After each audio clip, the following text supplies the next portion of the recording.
بسم الله الرحمن الرحيم. حميم. تنزيل الكتاب من الله العزيز الحكيم. ما خلقنا السماوات والأرض وما بينهما إلا بالحق وأجل مسمى، والذين كفروا عما أنذروا معرضون. قل أرأيتم ما تدعون من دون الله أروني ماذا خلقوا من الأرض أم لهم شرك في السماوات؟ ائتوني بكتاب من قبل هذا أو أثارة من علم إن كنتم صادقين. ومن أضل ممن يدعو من دون الله من لا يستجيب له إلى يوم القيامة وهم عن دعائهم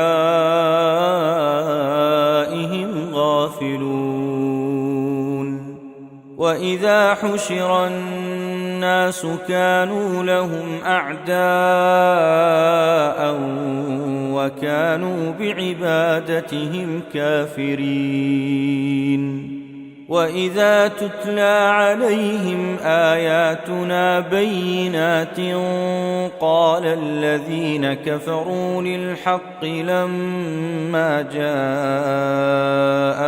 هذا سحر مبين.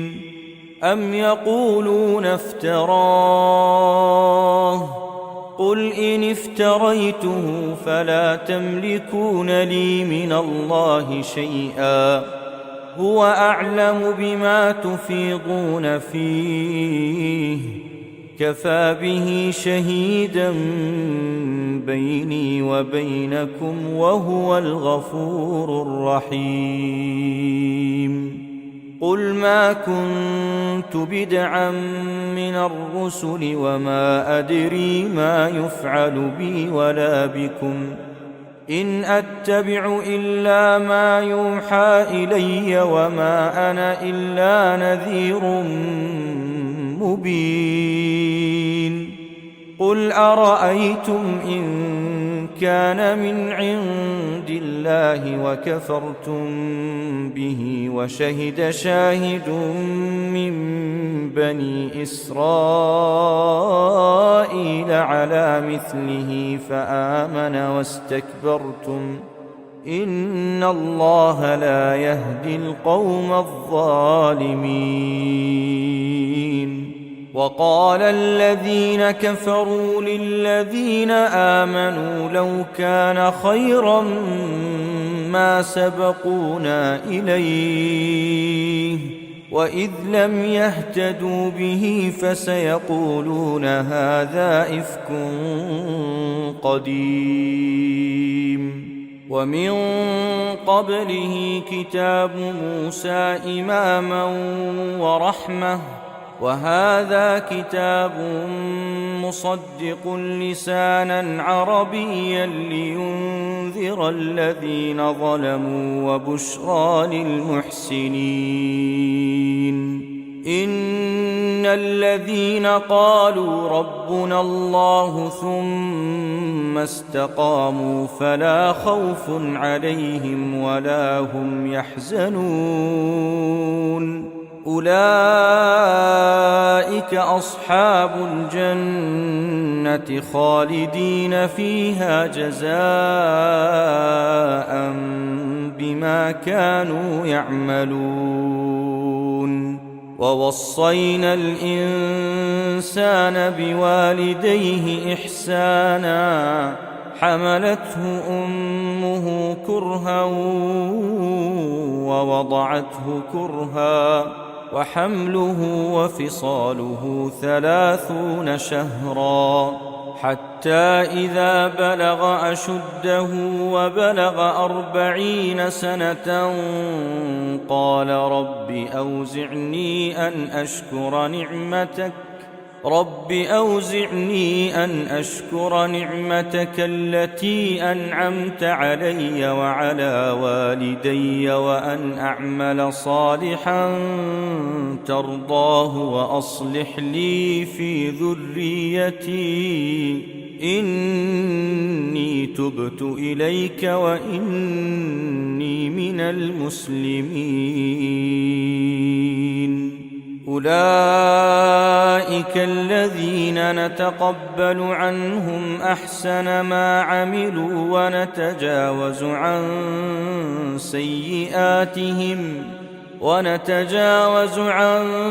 سيئاتهم في أصحاب الجنة وعد الصدق الذي كانوا يوعدون.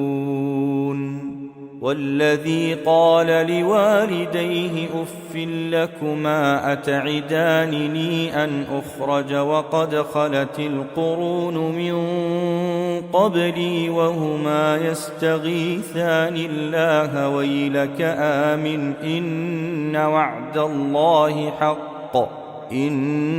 وعد الله حق فيقول ما هذا إلا أساطير الأولين.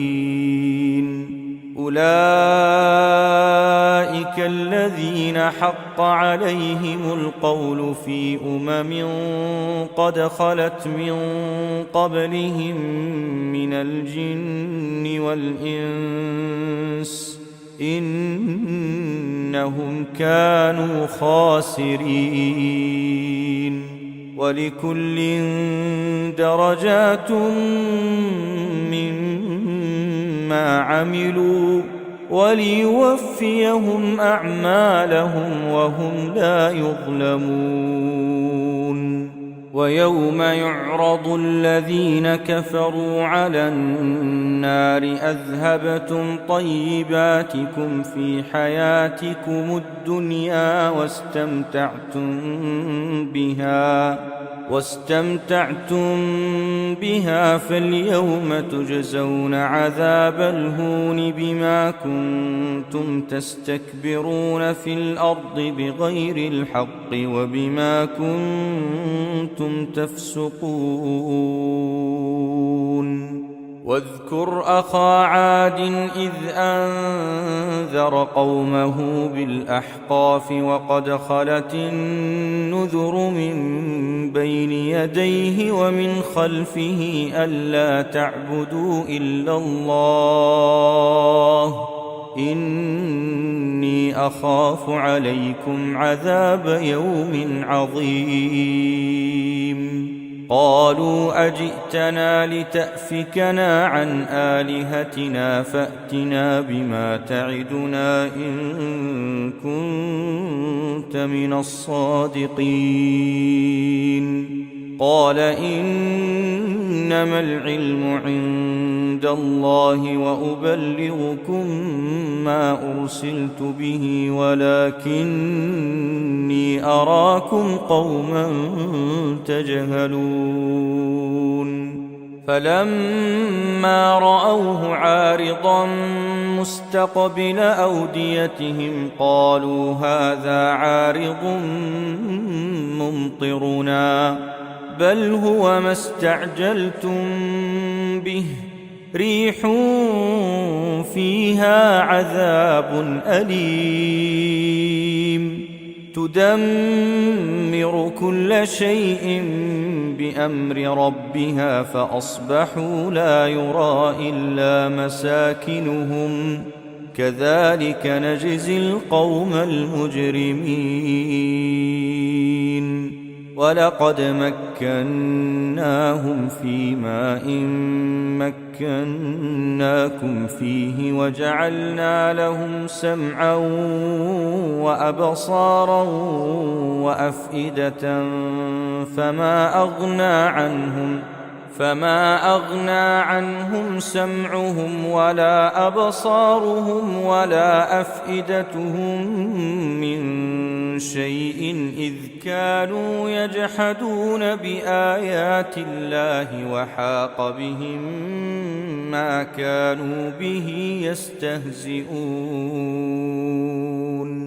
ولقد أهلكنا ما حولكم من القرى وصرفنا الآيات لعلهم يرجعون فلولا نصرهم الذين اتخذوا من دون الله قربانا آلهة بل ضلوا عنهم وذلك إفكهم وما كانوا يفترون وإذ صرفنا إليك نفرا من الجن يستمعون القرآن فلما حضروه قالوا أنصتوا فلما قضي ولوا إلى قومهم منذرين قالوا يا قومنا إنا سمعنا كتابا أنزل من بعد موسى مصدقا لما بين يديه يهدي إلى الحق وإلى طريق مستقيم يا قومنا أجيبوا داعي الله وآمنوا به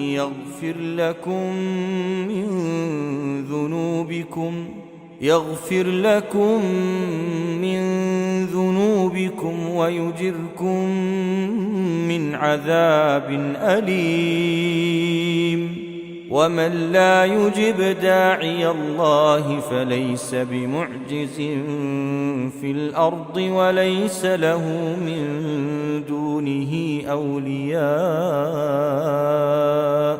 أولئك في ضلال مبين أولم يروا أن الله الذي خلق السماوات والأرض ولم يعي بخلقهن بقادر على أن يحيي الموتى بلى إنه على كل شيء قدير ويوم يعرض الذين كفروا على النار أليس هذا بالحق قالوا بلى وربنا قال فذوقوا العذاب بما كنتم تكفرون فاصبر كما صبر أولو العزم من الرسل ولا تستعجل لهم كأنهم يوم يرون ما يوعدون لم يلبثوا إلا ساعة من نهار بلاغ فهل يهلك إلا القوم الفاسقون